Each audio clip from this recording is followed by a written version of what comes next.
Let's give it a shot.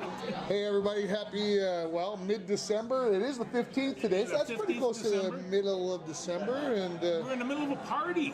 I don't know if it's the middle of the party yet. No, it's going to be though in a little bit here at the Rainier Muni as they have Ugly Sweater, Tom and Jerry's. What else is going on tonight?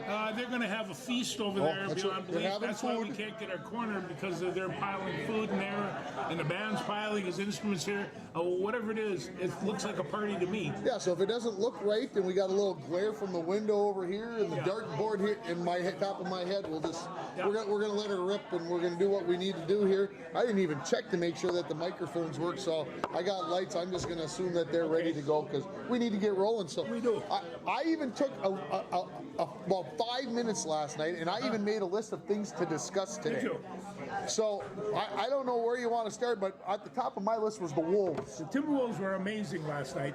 They started out real slow. They were down like 18-2 or 18-4 or something. I turned it on at some point, and I'm like, did they just say they were down like 17-2? And I'm like, they were down a ton, and you figure, oh, they're going to lose this one, but Luka's there, and he's scoring and doing all the rest of that. Bump. Naz Reid comes to the rescue. 7 threes. Ties the team record. Ties the team record, 27 points. I was surprised to find out that that's the team record. 7 is a team record. I mean, International Falls has got somebody with 8 in the boys' games. I just want you, and you've played the game, so have I. How do you stop a 7-footer from taking that 3? You see, and they can. And they got 3 of them that can do that. Can I say this? Naz Reid's three-point shot is about as ugly as it gets, though. It works. It works, but it is butt ugly. You wouldn't want to tell your kid, shoot it like Naz. You don't shoot it like Naz. No. On the other hand, he's the personality of the Twin Cities these days, so we'll go with Naz. He comes off the bench, scores 27 points, hits the 7 threes, and you say, this is what the Timberwolves have going for them. I turned on ESPN. I don't know if it must have been I must have watched ESPN, the Sports Center last night, and I rarely do anymore because it's too commercial. They're always pushing their agenda. They don't cover the NHL, but they got it on TV, but they don't cover it on Sports Center. Makes me mad. Anyway. They were talking with some NBA expert, and they were talking about the Timberwolves beating the Mavericks. And he said, what do I like about this team? And he started listing off all these stats, but he said, what it really comes down to is they play defense. They're playing defense. And, they're giving up the fewest points in the NBA. All of a sudden, who's complaining about Rudy? Nobody. He's playing out of his tree. Did you see the stat he put up the other day? 16 points, 20 rebounds, and 6 blocks, or whatever it was. There's only been 5 players that have ever done it.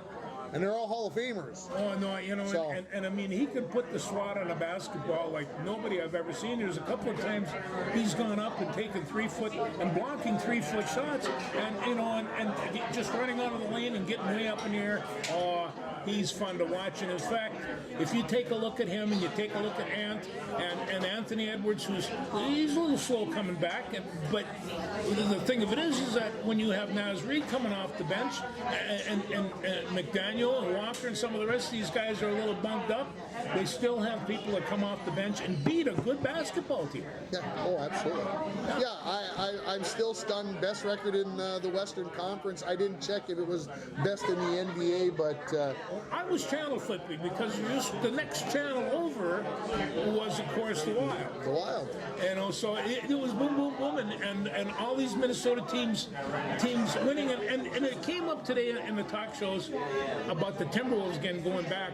It used to be that the Timberwolves were on the mat and they were getting hammered, and these really good teams would pick them up and just run them out of the court the second half.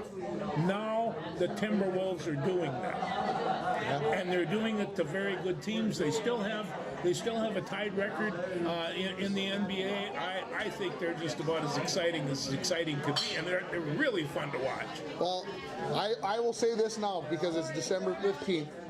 they may end up being the best team in the Western Conference at the end of the season, but I don't think that they will be the NBA champions because they're a year away from that. Yeah, I think they probably are too. They need to make a run into the playoffs. So if anybody's expecting, I mean, could they win it? Sure.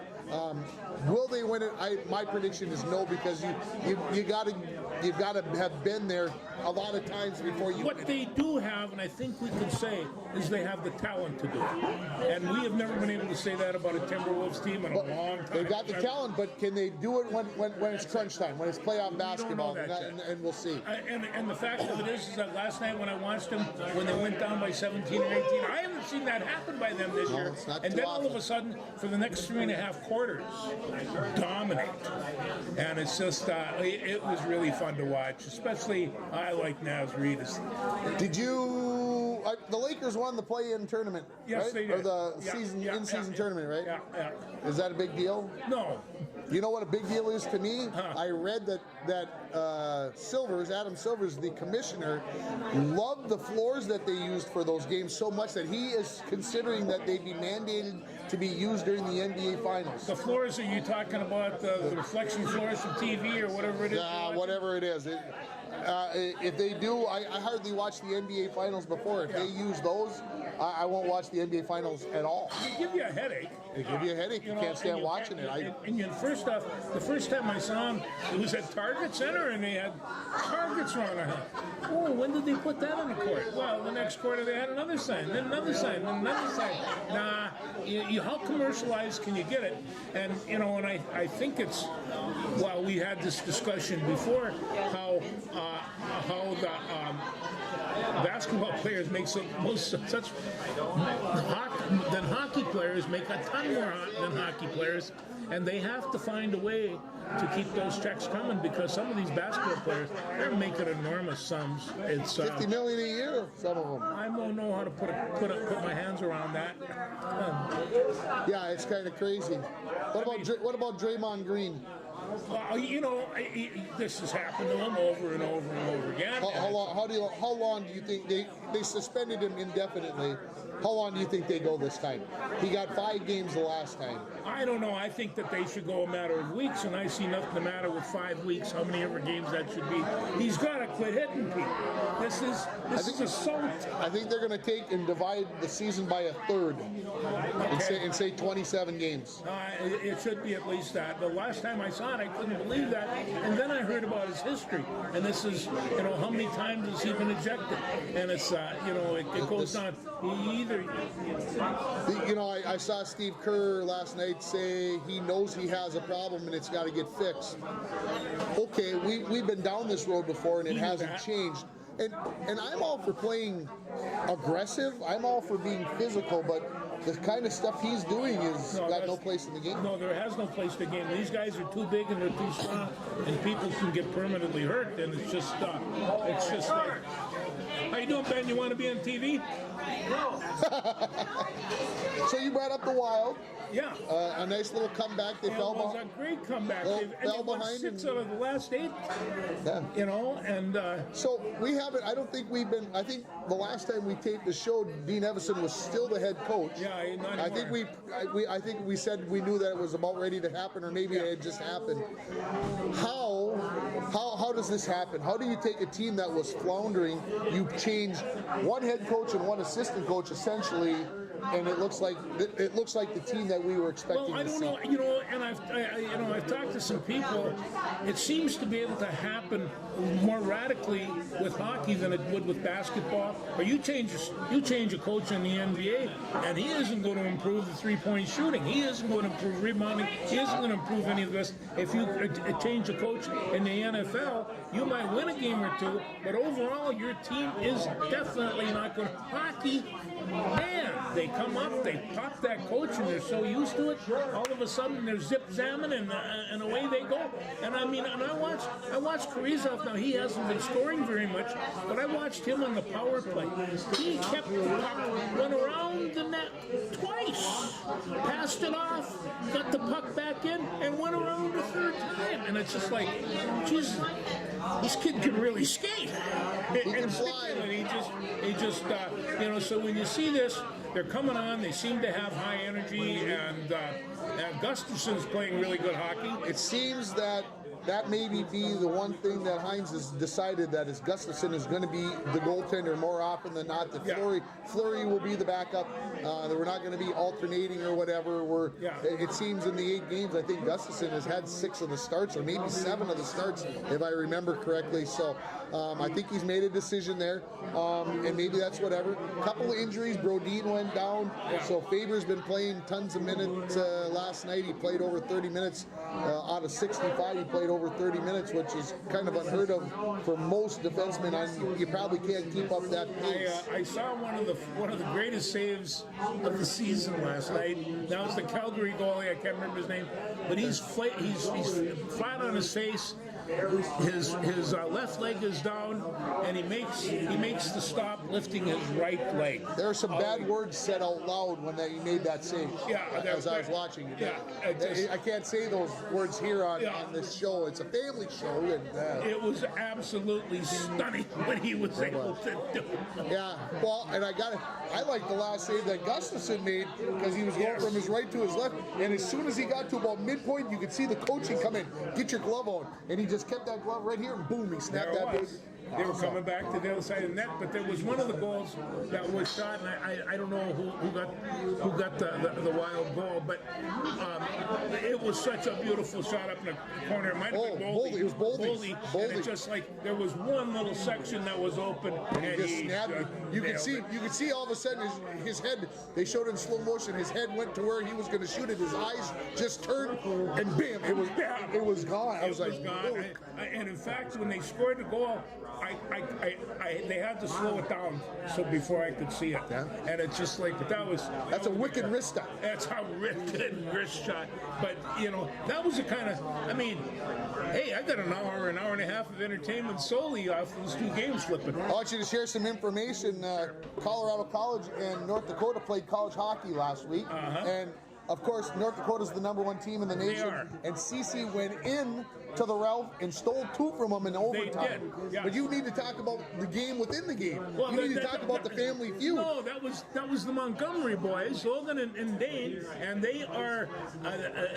This is Michelle Glowak Montgomery's children, and I think Dane is probably a junior this year. Logan's a freshman, and Logan's playing for Colorado, and Dane's with North Dakota, and there is a beautiful shot of them taking a face-off with an aerial camera with 2 Montgomery opposing jerseys on there.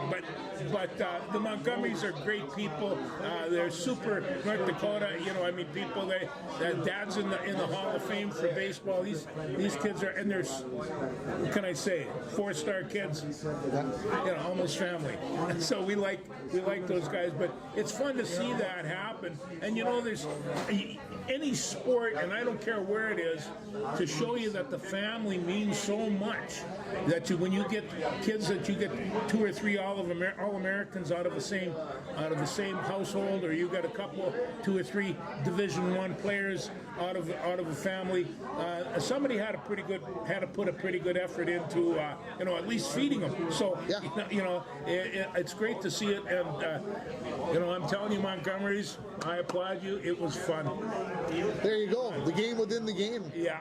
Let's talk about Army Navy from last Saturday. I watched 2 plays. Yeah.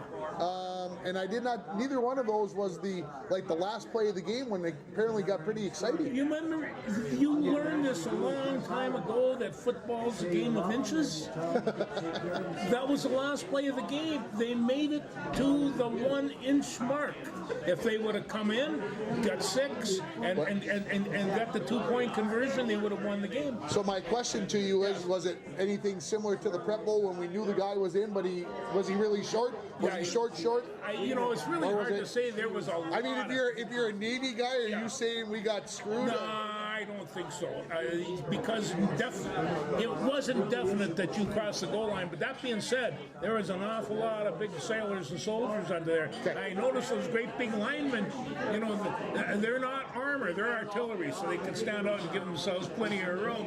But they went through their MOSs. They had a branch, what they call a branch ceremony for the Navy and for the Army, I think the night before the game, and this is where all these people, all the seniors, are assigned their particular role in the services, and it's a pretty big time for these. So, you know, but I knew that this was going to be a close game. Undoubtedly, it was going to be a close game. Records aside, you know, and if Army got loose at the beginning, they have a tendency to be able to control. That's exactly what they did, and Navy found themselves struggling, coming back, and they never stopped struggling to come back. It was absolutely a great game. I watched it here, a lot of people and stuff, but I went home and watched it again. It was a better football game than I saw the first time. So it's, I love that game. Yeah, okay, well, and Army wins the Commander-in-Chief trophy outright for the first time since when did they? Like 2000? Yeah, it's been a while. It's been a long time. Yeah, and it's just like, you know, I mean, I was really kind of thinking, oh, this is not going to be good for Army this year. And then they went and upset Air Force. And I mean, I watched the game, and Army kind of beat them up. Right. And so I thought, oh, Navy's going to see this, and Navy all of a sudden turned their season around as well. And, you know, and these guys, like Navy played their first game in Dublin, Ireland against Notre Dame. True. And, you know, and way it's back in August. Way back, geez, that seems like a long time ago. But you know, it was a great game. I think it's going to continue being a great game for Division I football. There are no portals, there are no transfers, there are no this. This is two schools with their football teams that have an awful lot of pride. So I love the game and will continue. There you go. Yeah. College football, we've got FCS, staying with college football. Yep. FCS tonight, we've got, who did I say? We have got South Dakota State against Albany tonight. Oh, and that's bound to be a good one. Albany's been tough all year, and of course, South Dakota State, they're the defending dogs. And the number one seed. So. Yeah, the number one seed. So that's tonight as it's Friday, so by the time you guys see this, it'll probably be over. What are we looking at another South Dakota State NDSU game? Because NDSU went and, after they won in overtime 2 weeks ago on a blocked extra point, they went out and they absolutely whipped South Dakota in South Dakota's dome. Made a no-doubter, and now they get Montana. Not Montana State, they get Montana. They get the Grizzlies. So that's tomorrow afternoon, on Saturday afternoon. Right now, I don't know what North Dakota State found. What are they doing differently? During the regular season, they didn't have it. They've got it now. I don't know what it is, but I'll tell you, next year they're going to have it too, because Maxwell Woods is going to school there, and he was the football player of the year in the state of Minnesota, and he's a dandy, folks. So you know, it's NDSU solid football, and and if NDSU is solid, North Dakota is going to be solid as well. So I love that league, and there's not a lot of transfer. There's some transferring portals there too, but it's not like the Division I where they're paying millions of dollars for a quarterback. No, that is true. Yeah. Let's stay with the college football. The Gophers go bowling. They get Bowling Green in Detroit on December 26th at 1 o'clock in the afternoon. Well, is it must-see TV? that pause said it all right there, George. It is. You know that ordinarily when the Gophers are playing a bowl game, I have my Bronco jersey on and I'm pumped and playing the rouser and doing all the rest of that. Oh, I don't. They're going to have to earn a rouser for me today. I heard this on TV or the radio the other day, and I didn't realize that it was true. But the Gophers lost their last 4 games. I did not. All the blah, blah, blah, blah. They lost their last 4 games, and I was not aware of that. And well, near as I can figure out, they were home studying because they got the best grades. They got the best grades. States. Yeah. And remember, they've never lost under PJ Fleck. No. And I don't think they're going to lose this time. I don't think so either. They are talking about the amount of Minnesotans that go to Detroit for this game is just amazing. They love having Minnesota at the Motor Bowl. Okay. So but it's not that far away, and you still get out of town and party, which seemed to be the key issue with Minnesota football fans, and we'll get to it in a little bit. Going to Las Vegas and watching a football game Well, there. before we leave that, remember now we've got a date in Los Angeles next year in Pasadena that we got to stay on top of. Yeah. We've got clearance. Yeah. I've got clearance. I do too. But All right. Well, let's make sure that we get that trip to October. It's October 13th. It is October 13th. Just saying. Yeah. That's the best month of the year. It is. Beautiful. Don't forget that. Let's talk about the Vikings. What the heck happened on Sunday? What was that? What was that? This was a historic game, Tim. This was a combination of epic defensive struggle and punt clinic.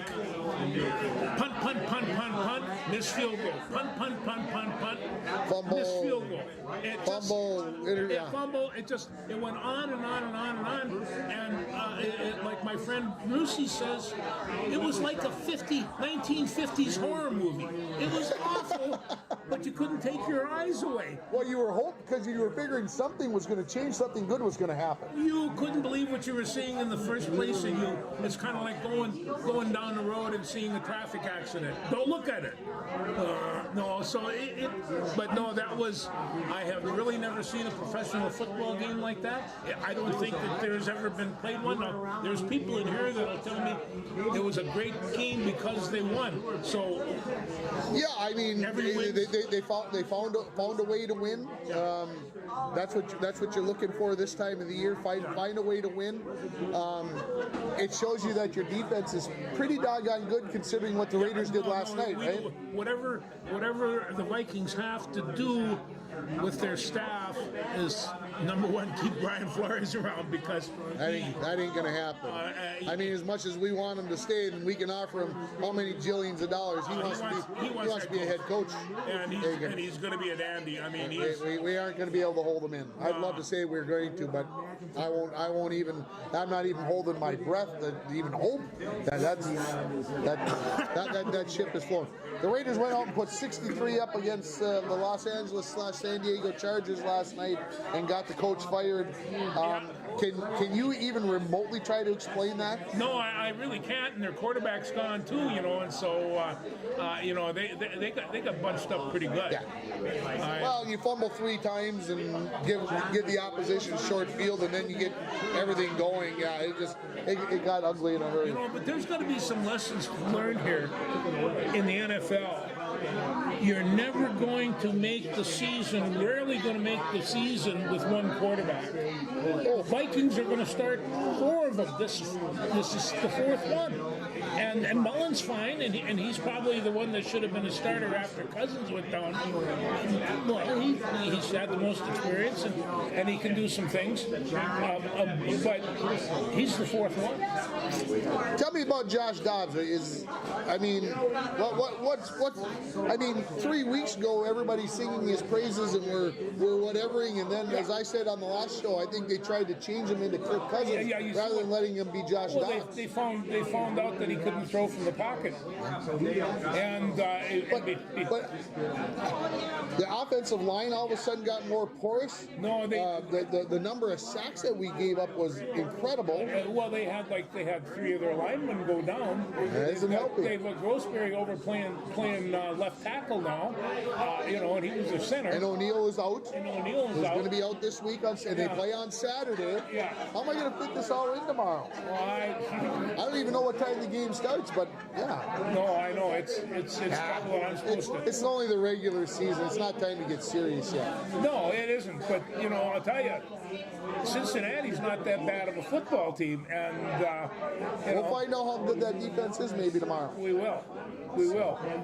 So So yeah, I'm going to be watching. Yeah. Anything else football-wise that we need to jibber jabber about? No, there's 41. There's 41 bowl games, not counting North Dakota State and South Dakota State. A lot of football coming up. Most of it completely meaningless, but around January 1st, it gets serious. It'll get serious. Yeah. Yeah, we'll talk more about that in our post-Christmas, pre-New Year's Eve show. Yeah. We'll see where we can fit that in during the time. Did you watch any NCAA volleyball last night? You know, Did your wife force you to? Did you? Oh yes, and she says, of course, she's pulling for Tennessee real bad. Texas? Wait, no. And the first time they played Tennessee, and they caved her in, and then last night was Wisconsin, and we were really looking forward to Wisconsin-Nebraska final, and Texas, they beat them up. Well, Texas is the defending champion, Yeah. and of course, I'm mad at Wisconsin because they stole Carter Booth, Yeah, and I'm okay. mad at Texas because they got Wennis, right? So I was torn last night. I obviously having an all Big Ten final would have been nice. Would have been nice. Wisconsin lost the first set, never led in the first set, came back in one set two. I think they never trailed in set two. Yeah. And then in the third set, absolutely came out and laid an egg. They were down 20-6. Isn't that something? Now, George, we've watched a lot of volleyball, college volleyball over the last couple of years because of what, the Gophers being so good. I don't even care if it's the worst team in the Big Ten. You don't see somebody down 20-6. This was in a national semifinal. I don't know. They were, the announcers were talking about how great Texas was serving. I'm like, I don't give a crap how good they're serving. This is a college volleyball team. They know how to receive serve, but I don't know if Wisconsin thought they were just going to waltz through or if they had sickness going through the team. But I couldn't even believe it wasn't even worth watching. No, and because I've seen Wisconsin play several times this year. They were completely dominating when they were going. They're huge for one. They're 6'9", 6'7", 6'4". Yeah, it's. I would love to have had a basketball team. It's unexplainable. Well, we'll see what happens. When are they playing? Sunday? They play Sunday afternoon on ABC. Okay. Oh, ABC. It's on ABC. This goes to show you. Volleyball, particularly collegiate level, is pretty popular these days. It's going to be more and more. Down at the Gopher. ESPN finally figured it out. Yeah. They used to bury it on ESPNU and then whatever else. In different places, not anymore. It's Nebraska had 92,000 show up for their first volleyball match.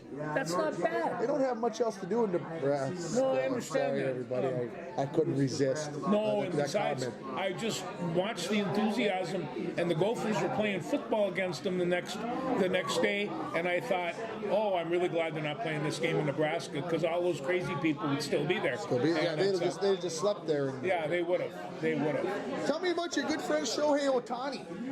Whoa! He took a pay cut, kind of. Kinda. Yeah. Did you look up the details of the contract? Do you understand it? No.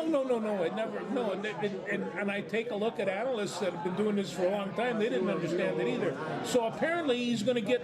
Is it $2 million per year? Is that $2 million per year on a $700 million contract. So for 10 years he's going to get $2 million. Yeah. So that the Dodgers could bring in other players. Yes. And he's going to get $20 million over the next 10 years. Of course, you can think about what he's got for endorsements out of Japan and everything else. And then at the end, he's going to get $680 million. $680 million.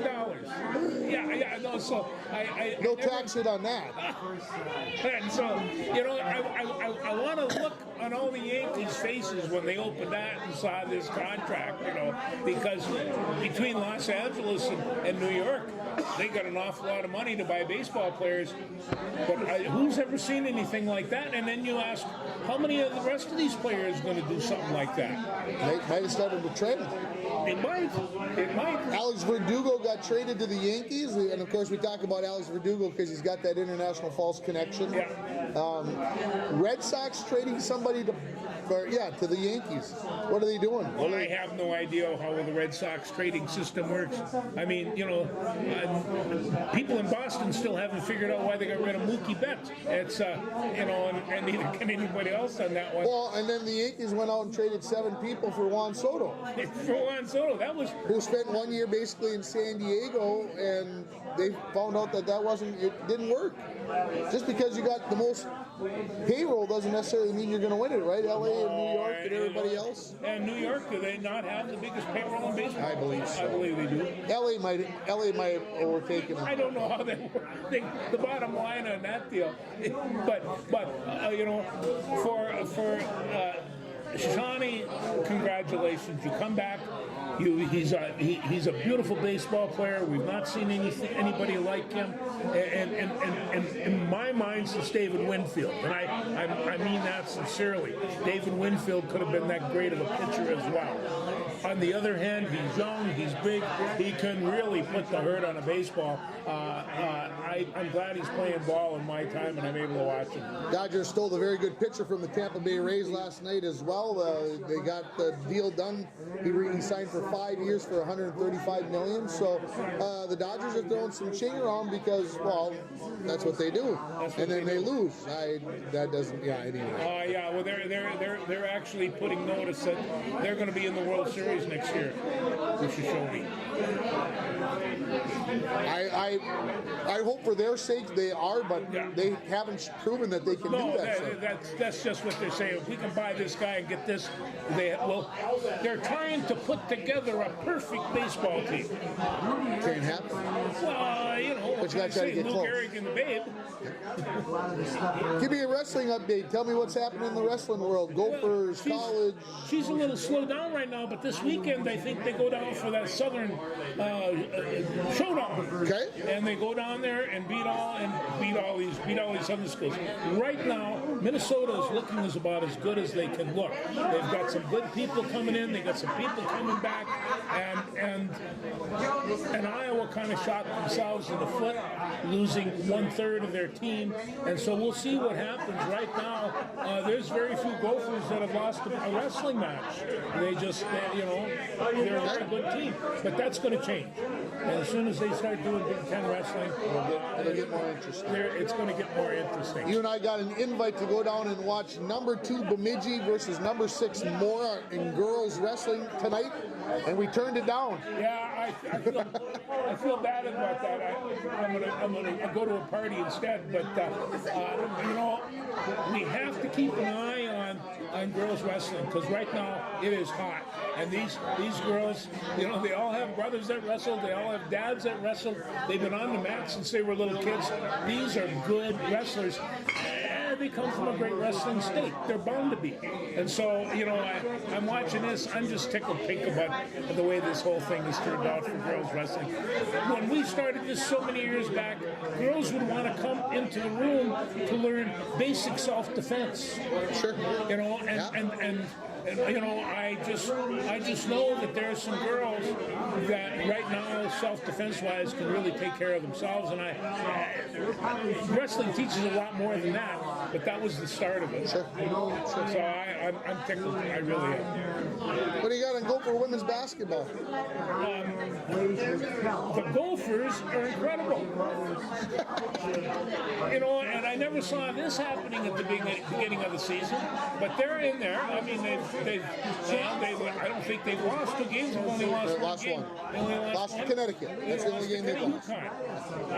But and the other thing is that, and just take the hats off to, well, they got this young kid from West Virginia that comes in and starts scoring all over the place, and so they, some kids that you hadn't heard of, but they're playing the ball really, really well. They're starting to fill in the barn, and they played the game in Connecticut there, but they're playing some other games in the barn as opposed to their other stadium or arena.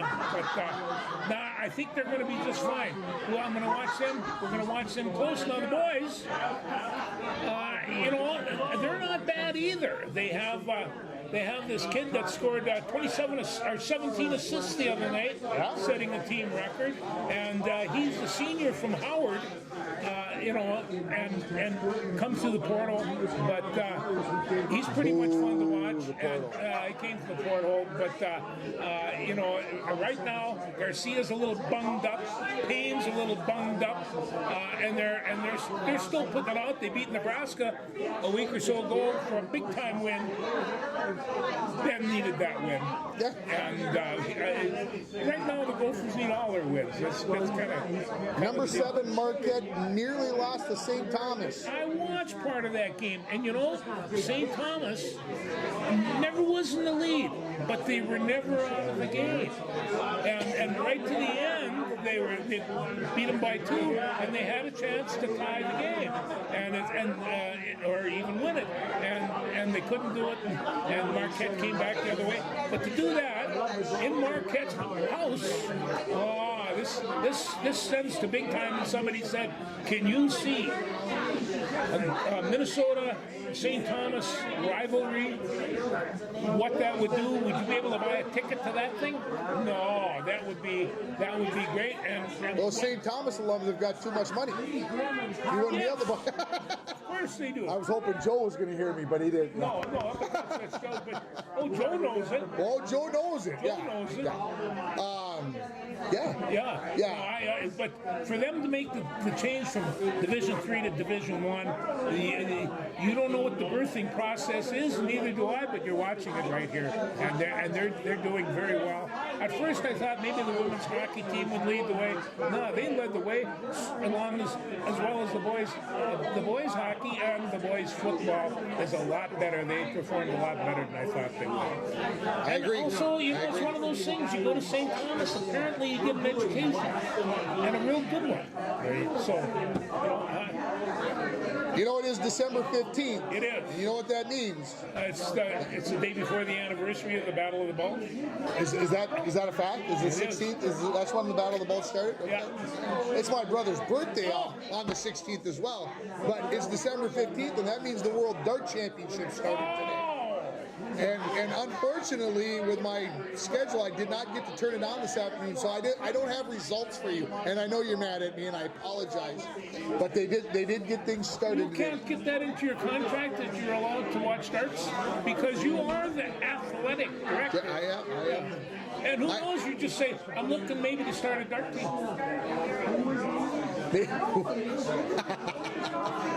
You never know. Just an idea. You never know. We'll have more on darts as it gets more serious.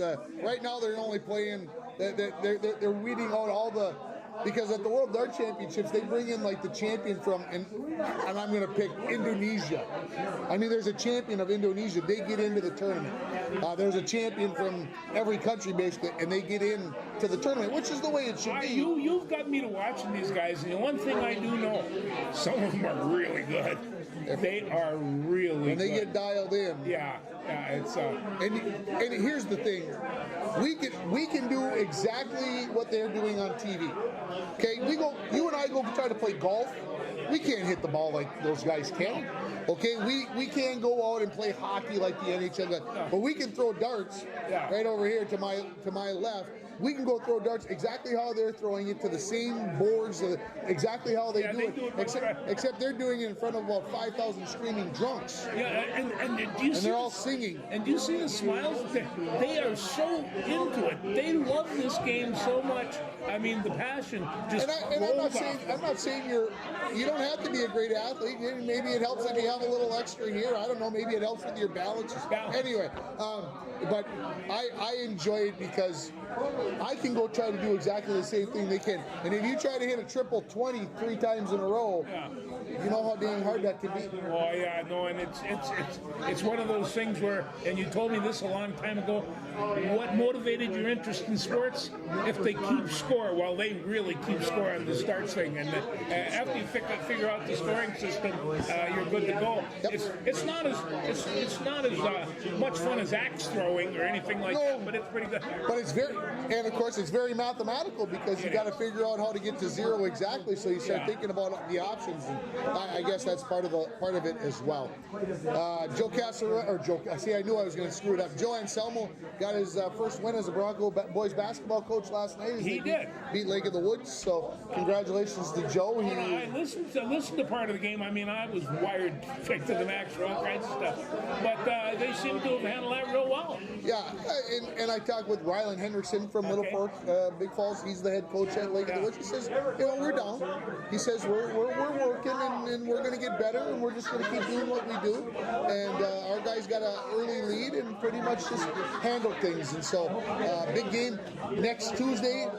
Joe Anselmo grew up in Big Fork.